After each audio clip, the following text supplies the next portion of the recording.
Environmental protection must underpin the initiative to protect the common home we live in.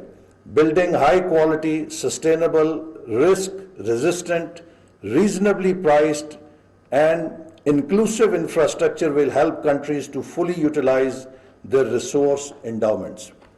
اور اسی طرح جو باؤ forum 2021 ہے اس میں انہوں نے دوبارہ یہ کہا کہ we will build a closer partnership for green development. We could strengthen cooperation on green infrastructure, green energy and green finance and improve the Belt and Road Initiative, International Green Development Coalition, the Green Investment Principles for the Belt and Road Development and other multilateral cooperation platforms to make green a defining feature of Belt and Road cooperation.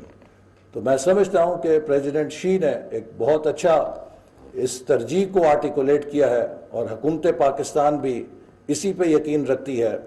تو آنے والے جو ہمارے منصوبے ہیں چین اور پاکستان کے وہ انشاءاللہ گرین اکانومی کے تصور کو ترویج دیں گے اور ہم انرجی سیکٹر میں بھی اسی بات پہ فوکس کر رہے ہیں کہ آئندہ زیادہ سے زیادہ رینیوبل انرجی کے منصوبوں کو سولر انرجی اور ونڈ انرجی کے منصوبوں کو اس پہ شامل کیا جائے. آخر میں ایک بات جو ہمیشہ ہر سی پیک کے سیمینار میں کہا کرتا تھا کہ ہم چین کی ترقی کے بہت مداح ہیں. ہم چین کی جو 1980 میں چین کی فی کس آمدنی $200 تھی, پاکستان کی فی کس آمدنی $300 تھی. یہ کل کی بات ہے 1980. اپنی زندگی میں پیچھے مڑ کے دیکھیں, it was not too long ago. آج چین کی فی کس آمدنی $12,500 سے اوپر ہے اور ہماری فی کس آمدنی $1,500 ہے. ہمیں بے حد خوشی ہے کہ چین کی قیادت نے, ہمارا دوست اور برادر ملک ہے, ایک حیرت انگیز کارنامہ کیا ہے, معجزہ کیا ہے. سوچنے کی یہ بات ہے کہ ہم اس معجزے کو کیوں نہیں دہرا سکے. چین میں ایک دفعہ میں نے ان کے ایک سینئر لیڈر سے پوچھا کہ آپ اگر اپنی ترقی کا راز مجھے مختصر بتانا چاہیں تو کیسے سمجھائیں گے.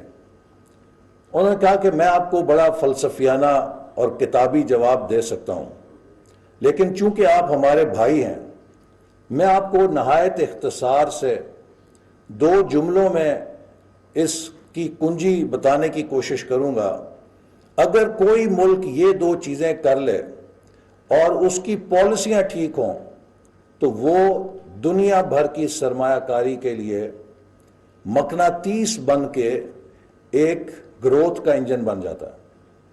انہوں نے کہا کہ پولیٹیکل سٹیبلٹی, سوشل سالیڈیرٹی اور کنٹینیوٹی آف پالیسیز, یہ 3 چیزیں کہ اگر آپ کے ملک میں سیاسی استحکام نہیں ہے, اگر آپ کے ملک میں سماجی وحدت نہیں ہے اور اگر آپ کے ملک میں پالیسیز کا تسلسل نہیں ہے تو آپ 22 کروڑ لوگوں کو حجی, نمازی, پرہیزگار بنا کے کتنا دنیا کا ایماندار ترین بنا کے بٹھا دیں, 1 انچ ملک آگے نہیں چلے گا. جن ملکوں نے ترقی کی ہے انہوں نے پولیٹیکل سٹیبلٹی اپنائی ہے, انہوں نے اپنے سوسائٹی کے اندر ہارمنی پیدا کی ہے اور انہوں نے اپنے پالیسیز کے تسلسل کو یقینی بنایا ہے. اگر ہم معیشت کو T10 یا T20 کے فارمیٹ میں کھیلنا چاہیں گے تو ہم کہیں نہیں پہنچیں گے. اقتصادی ترقی کو ٹیسٹ میچ کی طرح ہی کھیلا جاتا ہے. جیسے کہ ٹیسٹ میچ میں جب کوئی سینچری بناتا ہے تو اس کے لیے کہتے ہیں کہ you have to craft your innings, بڑے تحمل کے ساتھ آپ کو you have to choose your shots. لیکن جب آپ T10 یا T20 کھیلتے ہیں تو پھر تکوں کے اوپر کھیلتے ہیں.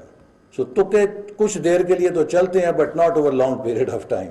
تو I think it is about time کہ we are at a very critical juncture. 75 years anniversary ہے اور میں ہر جگہ یہ بات کہتا ہوں کہ میرے لیے ایک بڑی پرسنل پین ہے کہ جب 1997 میں پہلی دفعہ حکومت میں شامل ہوا تو میں نے ویژن 2010 پہ کام کیا کہ کیوں نہیں ملیشیا کی طرح ہم بھی ملک بنا سکتے. 2 سال میں ماشاء اللہ وہ اٹھا کے باہر گیا ویژن. 2013 میں پھر ویژن 2025 پہ کام کیا کہ کیوں نہیں ہم بھی دنیا کی طرح پلان کر کے چل سکتے، اور 5 سالوں میں ہم اس پہ چل پڑے۔ 2017 میں پرائس واٹر ہاؤس کوپرز نے کہا کہ پاکستان اگر اسی رفتار سے چلا تو 2030 تک it will be in the top 20 economies. 2018 میں اٹھا کے وہ باہر پھینک دیا، پھر ڈسکنٹینیوٹی ہو گئی، سب پالیسی چینجز ریورسلز ہو گئی۔ تو آج اس کا نتیجہ ہم بھگت رہے ہیں کہ ہم کہاں کھڑے ہیں کہ ہم ساری دنیا سے کہ جی آپ قرضہ رول اوور کر دو، آپ تھوڑا میں اور یہ سہولت دے دو۔ یہ تو ایک خوددار قوم کے لیے اس قسم کی چیزیں نہیں ہیں۔ جو حقیقی آزادی ہے اس کا صرف ایک مطلب ہے، مضبوط معیشت۔ اگر آپ کی معیشت مضبوط نہیں ہے تو پھر آزادی اور خود مختاری کا جو تصور ہے وہ ایک خود فریبی ہے۔ اگر ہم حقیقی معنوں میں آزادی چاہتے ہیں تو ہمیں پاکستان کی معیشت کو مضبوط بنانا ہے اور پاکستان کی معیشت کو ناقابل تسخیر بنانا ہے۔